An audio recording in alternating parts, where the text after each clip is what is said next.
menyarankan kepada publik agar melihat track record calon pemimpin, agar jangan hanya terpesona dengan janji-janji, dengan mulut manis. Harus dicek track record pemimpin, ini urusan bangsa dan negara. Ya, ini urusan bangsa dan negara. Katanya boleh nggak politisasi agama? Enggak kan? Ya jangan gunakan agama untuk berpolitik. Kunjungan Anies Baswedan dan Caimin ke markas FPI di Petamburan kemarin itu ya, publik pun ini jadi semakin paham. Ya sepertinya kalau Anies Baswedan ini beneran maju sebagai capres, maka kemungkinan besar politik identitas itu akan kembali terulang. Bahkan bisa jadi ya, politik identitas itu akan jauh lebih brutal apabila dibandingkan dengan Pilkada DKI Jakarta pada tahun 2017 lalu. Apalagi ya jika melihat rekam jejak FPI, mereka ini kan dikenal intoleran dan suka mempersekusi kalangan non-muslim. Maka tentu ya semua ini akan menjadi catatan penting. Apalagi kemarin ini Caimin terlihat tampil bermesraan dengan pentolan FPI Rizik Syihab. Nah, saya jadi semakin yakin ya bahwa warga NU nanti akan semakin meninggalkan pasangan Anies Baswedan dan Caimin. Ya, tapi memang begitulah, namanya juga sedang ngebet ingin berkuasa, bener gak? Saya ke Habib Rizik, toh kita semua sudah menyadari. Jadi saya kira lambat laun semua akan ke tengah. Semua kita tarik yang dari kanan ke tengah, yang dari kiri ke tengah.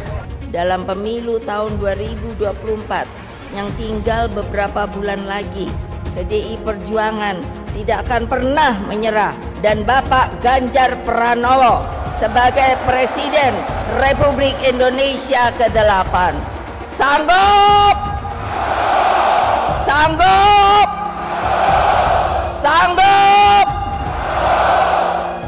dan setialah kepada sumbermu yaitu rakyat, rakyat, rakyat. Siap, siap, siap. Salam Pancasila. Merdeka, merdeka, merdeka. Salam Pancasila.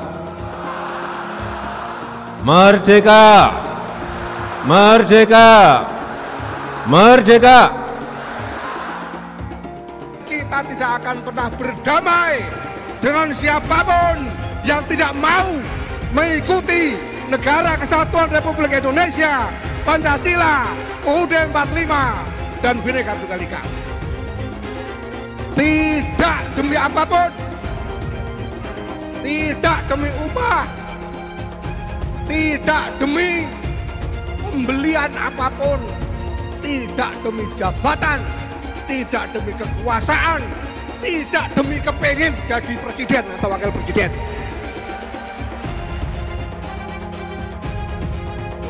Tidak ada tawar-menawar. Alhamdulillah ikut seneng aku lihatnya, akhirnya Caimin dan HRS bertemu, bersatu, akur. Caimin yang selalu berkoar-koar mengatasnamakan dirinya NU akhirnya bersatu dan bisa berdamai dengan HRS yang seringkali kita lihat rekam jejaknya selalu menghina NU. Dan mulai sekarang makin yakin kalau ternyata PKB bukan pilihanku. Takbir. Saya tetap menolak Anies Baswedan.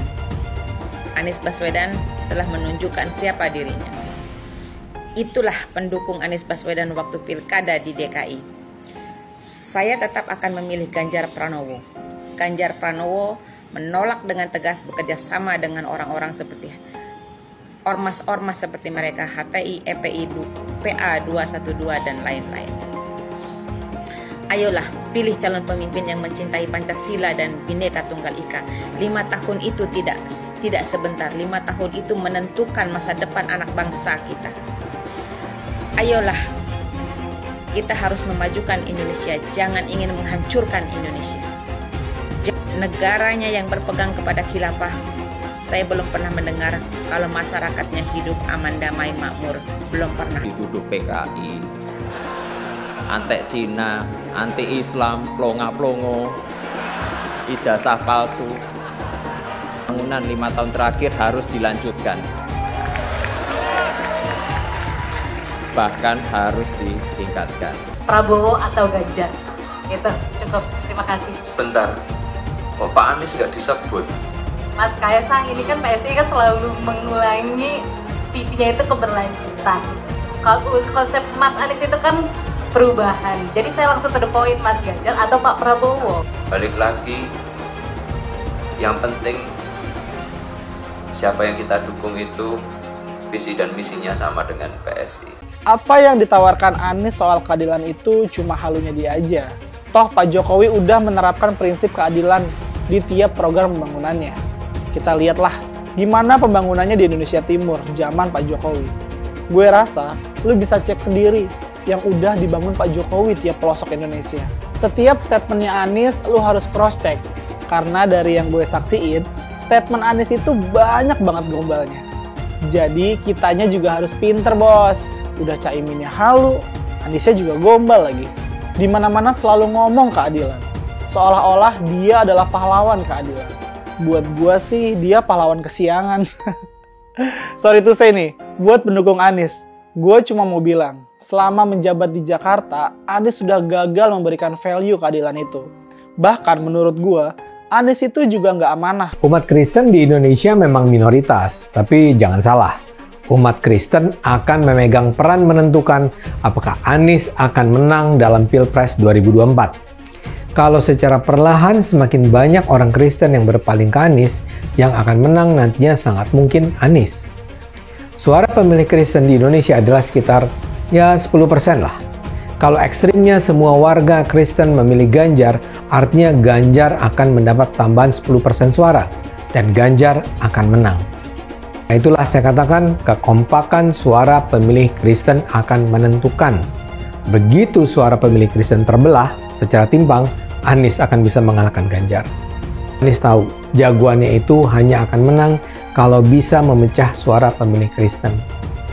Sekarang semua bergantung pada umat Kristen. Kekompakan pemilih Kristen akan menentukan apakah pada akhirnya Indonesia akan dipimpin Anies atau Ganjar. Ngeri memang membayangkan dampak apa yang akan terjadi di depan. Saya juga jelas tidak akan memilih Anies Baswedan karena saya ngeri dengan circle-nya yang ganas-ganas, yang menghalalkan segala cara untuk menang, yang memakai agama sebagai barang dagangan dan menggunakan kekerasan sebagai senjata untuk menang. Sekali kelompok radikal itu menguasai negara kita, maka yang pertama akan mereka hilangkan adalah pendidikan. Kenapa mesti pendidikan? Karena menguasai orang bodoh itu jauh lebih gampang. Jadi kebayangkan apa yang sudah dibangun oleh Jokowi selama 10 tahun memimpin akan musnah karena dirusak dengan alasan yang tidak sesuai dengan nafas agama. Ganjar Pranowo ternyata menjadi rujukan favorit para pemilih pemula sebagai capres. Gimana Kadrun?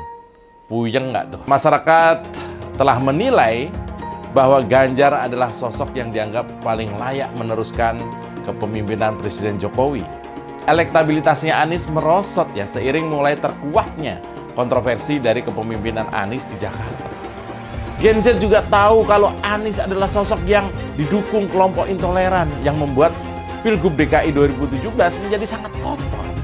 Politik identitas yang mengarah ke perpecahan seperti yang dikeluarkan pendukungnya Anies, yaitu Kadrun bin Kampret. Kafir lah, laknat lah, PKI lah, ya cuman itu doang kemampuannya. Itulah pendukung Anies. Jangan pernah takut melawan Kadrun yang cuma pengen Indonesia hancur. Nasdem memilih Anies, Anies no. Anies no? Anies no. Bapak dukung siapa kalau bukan Anies? Ganjar yes. Oh, Pak Ganjar Pranowo. Iya betul. Anies itu apa? Ya kita bisa lihat ya record-nya. Ya pekerjaan-pekerjaannya dia. Bapak tidak terlalu bersimpati dengan Pak Anies. Ya, dia Anies tuh Pak Anies tuh gubernur ayat ya. Salam.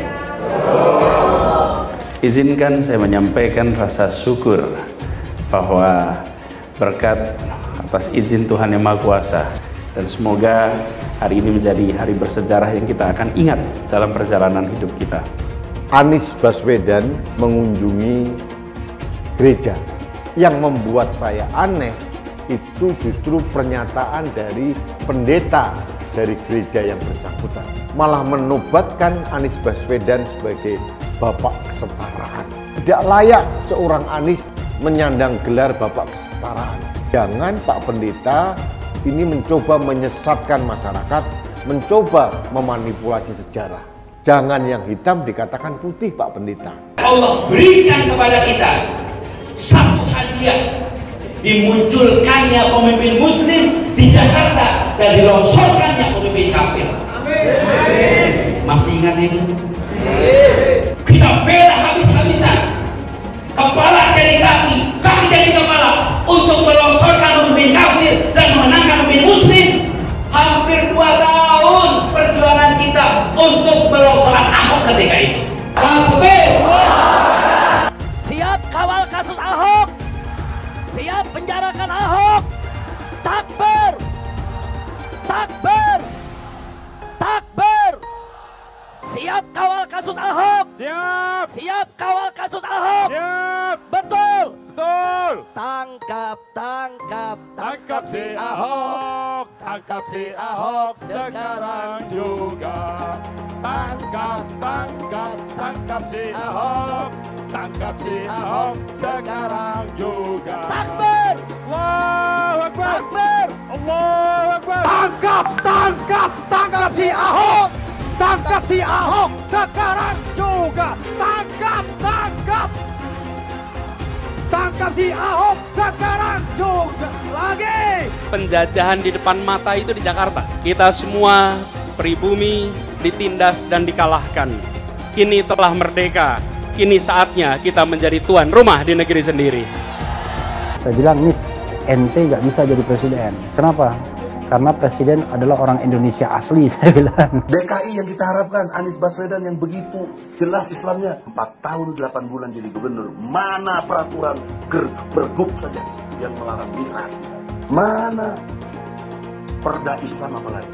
Yang akhirnya tidak berani juga menegakkan hukum Islam. Banjir tetap banjir, macet tetap macet, kriminalitas Jakarta. Anda tahu, 2 menit sekali terjadi pencurian. Sekarang orang sedang euforia, dia mau dicapreskan.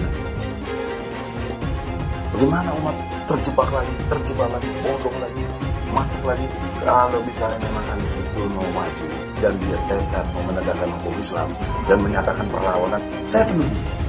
Tapi dia tidak lakukan itu. Tahu nggak, sumur resapan yang ngabisin anggaran beratus miliar itu meresap air agar masuk ke dalam bumi sesuai dengan sunatullah. Tetapi ternyata sumur ini tidak meresap air, malah airnya itu menggenang di sumur-sumur itu. Sumur resapan itu sekarang harus disiapin pompa untuk menguras air di sumur resapan. Kalaupun dia harus makan babi sepanjang jadi presiden, mungkin akan dilakukan. Jangan sampai Indonesia jatuh ke tangan pembohong. Jangan sampai Indonesia jatuh ke tangan Anies Baswedan. Jangan hanya konsentrasi pada pembangunan benda-benda mati yang indah difoto dan bisa ditunjukkan dalam 5 tahun hasilnya. Kalau kita mau menilai sebuah janji, maka lihat janjinya atau lihat kenyataannya. Dulu janjinya apa ya? Dan ini aneh, betul-betul aneh. Ini bukan kampanye, tapi saya sampaikan sini. Di satu sisi menyiapkan jalur-jalur air untuk dikirim ke laut, di sisi lain di lautnya dipasang dengan pulau reklamasi, tinggal tunggu waktu jadi rob, air balik. Dan ini melawan sunatullah. Kenapa? Air itu turun dari langit ke bumi, bukan ke laut. Harusnya dimasukkan ke dalam bumi, masukkan tanah. Di seluruh dunia air jatuh itu dimasukkan ke tanah, bukan dialirkan pakai gorong-gorong raksasa ke laut. Jakarta telah mengambil keputusan yang fatal. Bukan banjir, itu memang parkir air. Bukan banjir, itu memang parkir air. Masyarakat berkeliling dengan membawa toa untuk memberitahu semuanya, termasuk sirine. Kaibon 82 miliar. Apa alat transportasi yang dimiliki oleh hampir setiap orang? Alat transportasi yang dimiliki semua orang adalah kaki. Saya mensyukuri kenapa kalah, kenapa ditahan. Saya bersyukur atas itu semua. Saya coba bayangkan ya, kalau seandainya waktu itu kita menang gitu ya, hari ini belum tentu kita bisa nikmati seperti ini. Kita bersyukur 5 tahun Tuhan izinkan kasih ke orang yang pintar ngomong untuk kerja. Coba kalau kita bayangkan gitu ya, kalau kemarin saya masih jadi gubernur, ini saya udah turun ini. Tapi yang pintar ngomong itu dikira orang hebat kan? Ini lebih berbahaya tahun 2024. Langsung ketahuan karakternya. Langsung ketahuan itu. Di saya juga ada kutipan Pak di kamar saya Pak. Tulisannya, Jakarta telah mengambil keputusan yang fatal. Pancasila Soekarno, ketuhanan ada di pantat. Anak Tuhan dari mana? Kalau Yesus anak Tuhan, bidangnya siapa? Besok di seluruh wilayah Indonesia kami katakan damai. Iblis hanya menggoda orang yang beriman. Makanya jarang-jarang orang kafir kerasukan setan. Yang kerasukan setan itu orang baik-baik. Jarang, saya belum pernah nengok Cina kerasukan setan. Pernah tak Ahok itu kerasukan setan? Enggak, setannya juga. Karena sesama setan dilarang saling menggoda. Karena di salib itu ada jin kafir. Karena di salib itu ada jin kafir. Karena di salib itu ada jin kafir. Haleluya. Kepalanya ke kiri apa ke kanan? Kepalanya ke kiri apa ke kanan? Kita percaya salib itu lambang mulia, bukan jin. Kok ketawa? Aku nggak nyindir siapa-siapa loh. Saya nggak pernah mundur untuk kebenaran, keadilan, kejujuran. Dan peri kemanusiaan, gue nggak pernah mundur. Dan gue nggak pernah takut juga sama lu. Siapapun yang rasis, gue akan hadapin. Karena rasis itu tidak berperi kemanusiaan. Sama saya ditanya dulu kan, kamu nyesel nggak statement kamu di Pulau Seribu sehingga masih masuk penjara? Tidak pernah nyesel. Karena saya mengatakan kebenaran. Relawan Anies yang mayoritas pengasuh khilafah, seperti kadrun FPI dan HTI, ingin melengsarkan Pak Jokowi. Dengan menggunakan politik identitas, relawan Anies akan menggulingkan Jokowi. Tapi pendukung Anies lupa bahwa 82% penduduk Indonesia suka dengan kinerja Pak Jokowi. Ingat, di belakang Anies ada ormas pengasuh khilafah, seperti FPI, HTI, PA212. Saya yakin sebentar lagi karma Ahok akan mengejar Anies Baswedan. Akhirnya apa yang saya tunggu-tunggu selama ini mulai terjawab. Ya, ketika melihat Anies Baswedan dan Caimin ini menemui Rizik Syihab di markas Petamburan kemarin itu ya, jujur saja saya jadi semakin yakin bahwa memang Anies Baswedan ini tidak bisa lepas dari pengaruh kelompok radikal dan khilafah. Ya, sekarang kalau kita mau bicara soal sejarah dan rekam jejak, maka harus kita ketahui bersama bahwasanya ya, yang namanya Front Pembela Islam atau FPI, mereka ini kan telah resmi dibubarkan oleh pihak pemerintah sejak tahun 2020. Makanya ya, kalau kemudian sekarang mereka ini berubah nama dari Front Pembela Islam menjadi Front Persaudaraan Islam, bagi saya pribadi ya, semua ini kan cuma kamuflase saja. Semua ini hanya upaya untuk mengelabui masyarakat.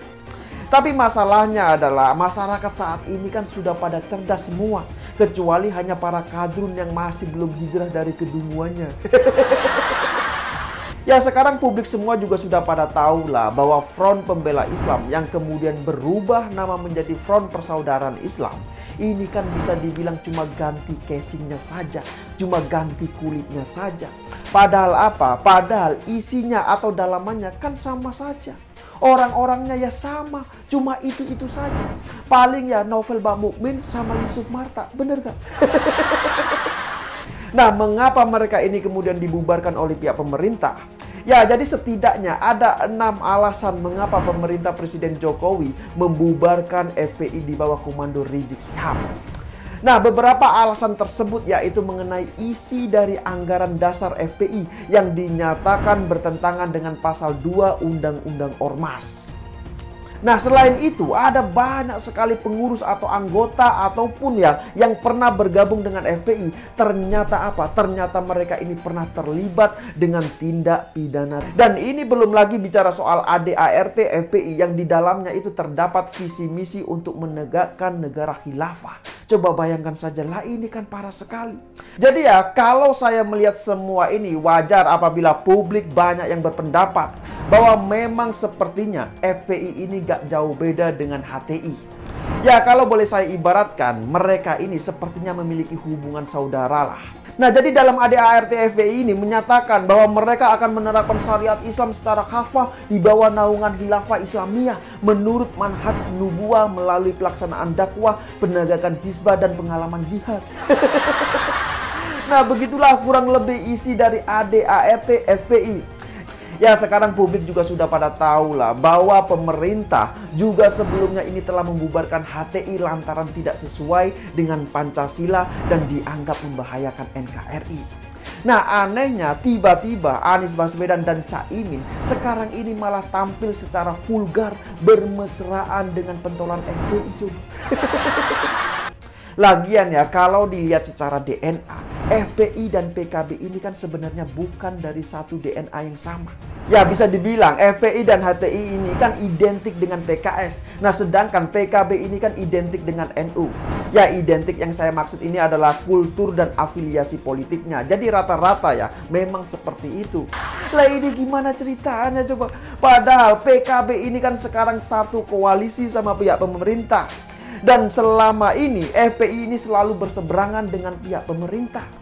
Jadi ya, kalau menurut saya apa yang dilakukan oleh Caimin ini jelas sudah berseberangan dengan apa yang dijalankan oleh pihak pemerintahan Presiden Jokowi. Apa yang terjadi coba? Ya, sekarang coba bayangkan saja ya, coba perhatikan saja. Dari hasil survei terbaru di Jawa Timur misalnya yang dirilis oleh lembaga SMRC, diketahui bahwa elektabilitas Anies Baswedan ini berada di paling bawah dengan angka hanya 14,2%. Nah, ini kan parah sekali, bener gak? Dan parahnya lagi adalah ketika simulasinya ini dipasangkan dengan Caimin, justru elektabilitasnya ini semakin merosot menjadi hanya 12% saja. Nah, tapi anehnya adalah mengapa ketika Anies Baswedan dan Caimin sudah melakukan deklarasi, namun hasil surveinya ini malah semakin merosot coba. Kan itu pertanyaannya, bener gak? Dan kalau menurut analisa saya, sepertinya basis pemilih PKB yang diidentikan dengan warga NU ini sudah semakin cerdas. Ya, mungkin mereka ini sudah pada tahu bagaimana rekam jejak Anies Baswedan di masa lalu. Misalnya bagaimana ketika politik identitas saat Pilkada DKI Jakarta dimainkan oleh Anies Baswedan dan para pendukungnya. Coba bayangkan saja. Nah, jadi begini ya, kalau dari 14,2% tanpa dipasangkan dengan Caimin dan kemudian menjadi hanya 12% setelah dipasangkan dengan Caimin, artinya apa? Artinya setelah dideklarasikan sebagai pasangan Anies Baswedan, Muhaimin Iskandar dan PKB ini ternyata belum memberikan efek elektoral bagi Anies Baswedan. Apalagi ya jika melihat rekam jejak FPI, mereka ini kan dikenal intoleran dan suka mempersekusi kalangan non-muslim. Maka tentu ya semua ini akan menjadi catatan penting. Apalagi kemarin ini Caimin terlihat tampil bermesraan dengan pentolan FPI Rizik Syihab. Nah, saya jadi semakin yakin ya bahwa warga NU nanti akan semakin meninggalkan pasangan Anies Baswedan dan Caimin. Lah, ini kan parah sekali kalau menurut saya, benar gak? Dan melihat semua ini, saya pun jadi semakin teringat dengan sindiran yang pernah dilontarkan oleh Yeni Wahid, putri dari almarhum Gus Dur. Jadi ya, beliau ini mengatakan Gus Dur, pendiri partai, orang yang dikatakan Caimin sebagai guru politiknya, malah dikudeta, apalagi rakyat. Begitu katanya. Ya, tapi memang begitulah, namanya juga sedang ngebet ingin berkuasa, benar gak? Jadi bisa dibilang ya, apapun itu akan dilakukan demi bisa berkuasa, termasuk bersekutu dengan penghina almarhum Gus Dur. Ya, mungkin banyak publik juga yang masih ingat bagaimana saat Rizik Syihab ini menghina almarhum Gus Dur dalam siaran televisi. Saat itu ya, Gus Dur ini dikatain buta mata, buta hati, dan lain-lain. Ya, menurut saya sudah tidak ada cara lain lagi selain memainkan politik identitas. Makanya ya, kunjungan ke markas FPI kemarin itu menjadi bagian penting dari langkah politik untuk mendapatkan dukungan. Bahkan ya, kita juga tahu bagaimana Caimin ini sampai mencium tangan Rizik Syihab coba. Lah, ini kan parah sekali. Nah, tapi dengan melihat kunjungan Anies Baswedan dan Caimin ke markas FPI di Petamburan kemarin itu ya, publik pun ini jadi semakin paham. Ya, sepertinya kalau Anies Baswedan ini beneran maju sebagai capres, maka kemungkinan besar politik identitas itu akan kembali terulang. Bahkan bisa jadi ya, politik identitas itu akan jauh lebih brutal apabila dibandingkan dengan Pilkada DKI Jakarta pada tahun 2017 lalu. Semakin dekat Pilpres, relawan Anies semakin beringas dan Anies semakin galau. Dengan menggunakan politik identitas, relawan Anies akan menggulingkan Jokowi. Relawan Anies yang mayoritas pengasuh khilafah seperti kadrun FPI dan HTI ingin melengsarkan Pak Jokowi. Tapi pendukung Anies lupa bahwa 82% penduduk Indonesia suka dengan kinerja Pak Jokowi. Saya pikir kalau terjadi baku hantam, maka ada 82% yang akan menghajar kadrun pengasuh khilafah itu. Kalau melihat perkembangan koalisi politik yang paling agresif memperluas basis kerjasama yang sudah konkret adalah koalisi Ganjar. Sejak Ganjar diumumkan oleh PDIP, sudah resmi koalisi Ganjar ini didukung oleh 3 partai, yaitu P3, Hanura, dan juga Perindo. Nasdem pun semakin pusing melihat Anies, karena elektabilitas Anies semakin jatuh. Dan banyak kader-kader Nasdem terjerat kasus korupsi, seperti belakangan kasus korupsi BTS. Kasus korupsi 8 triliun yang dilakukan oleh kader terbaik Nasdem yaitu Johnny G. Plate, ini sangat menghantam Partai Nasdem, Menteri dari Kementerian Pertanian, di mana ini juga adalah dari Partai Nasdem. Apalagi belakangan ada 120.000 kader dari Partai Nasdem pindah ke Partai Perindo. Semenjak Nasdem mengusung Anies, banyak sekali petaka yang diterima oleh Nasdem. Apakah ini merupakan karma dari Ahok? Silahkan komentar di kolom komentar. Yang jelas saya tidak akan memilih Anies, karena Anies bukan pribumi yang jelas. Dan Anies juga merupakan antitesis daripada Jokowi. Antitesis artinya bertolak belakangan dengan semua kebijakan Jokowi. Anies sudah terang-terangan menyebutkan dia tidak akan melanjutkan kinerja dari Pak Jokowi. Tidak ada infrastruktur yang akan dibangun jika Anies memimpin Indonesia 5 tahun ke depan. Lagi pula Anies juga didukung oleh khilafah dan pendukung Anies dari ormas seperti FPI dan juga HTI. Apa kita mau FPI dan HTI kembali di Indonesia jika Anies memimpin? Anies adalah bapak politik identitas yang menghalalkan segala cara untuk menggapai kekuasaan, termasuk menggunakan politik identitas berbasis agama. Kita lihat di kasus Ahok. Kita sudah bisa melihat kinerja Anies selama 5 tahun di Jakarta, dan ini merupakan rekam jejak Anies Baswedan. Tidak ada satupun janji yang dipenuhi, dan tidak ada kinerja yang bisa dibanggakan. Dari DP 0%, OKOC, kelebihan bayar, Formula E, banjir, sumber resapan, jalan rusak, dan gonta-ganti nama jalan. Jadi saya rasa tagline perubahan yang diusung Anies adalah tagline merubah kata korupsi menjadi kelebihan bayar, supaya semua koruptor tidak dijerat oleh pasal korupsi, karena mereka semua hanya melakukan kelebihan bayar. Jadi perkataan Ahok sudah terbukti dan Jakarta sudah menjadi korban. Jangan biarkan Indonesia menjadi korban di bulan Anies Baswedan. Suara minoritas jangan lagi merasa takut untuk memilih pemimpin yang membela hak minoritas. Karena Anies jelas hanya memanfaatkan suara minoritas untuk mendapatkan suara. Ingat, di belakang Anies ada ormas pengasuh khilafah, seperti FPI, HTI, PA212. Saya yakin sebentar lagi karma Ahok akan mengejar Anies Baswedan.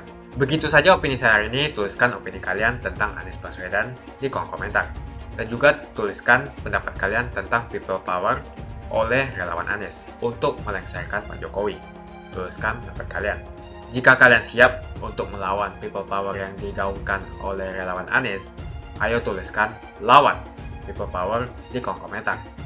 Pastikan Anda semua like video ini dan bagikan video ini ke teman dan family Anda supaya mereka semua mengetahui tentang informasi ini. Tekan tombol subscribe dan bunyikan lonceng notifikasi supaya kamu tidak ketinggalan